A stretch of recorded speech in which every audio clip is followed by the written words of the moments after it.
रत्नागिरी जिल्हा अंमली पदार्थ मुक्त करा। पालकमंत्री उदय सामंतांनी पोलिसांना या संदर्भात निर्देश दिलेले आहेत, काही सूचना देखील केलेल्या आहेत। अंमली पदार्थांचं समूळ उच्चाटन करण्यासाठी पोलिसांनी तातडीने पावलं उचलावी आणि कारवाईची मोहीम हाती घ्यावी असे निर्देश देखील उदय सामंतांनी दिले।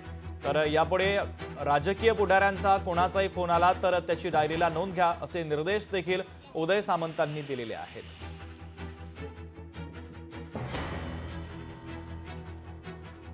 अंमली पदार्थाच्या सेवनाच्या संदर्भातल्या ज्या काही तक्रारी येत आहेत त्याच्यावर ठोस भूमिका पोलीस डिपार्टमेंटने आणि जिल्हाधिकारी प्रांताधिकाऱ्यांनी घेतली पाहिजे या संदर्भातल्या सूचना देण्यासाठी आजची बैठक होती।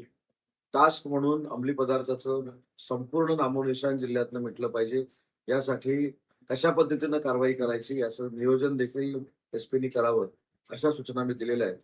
आणि असा प्रयत्न राहील की अंमली पदार्थाच्या विळख्यातून सुटलेला पहिला जिल्हा महाराष्ट्रातला हा रत्नागिरी जिल्हा असेल अशा पद्धतीनं अधिकाऱ्यांनी काम करावं अशा सूचना आजच्या बैठकीमध्ये दिल्या।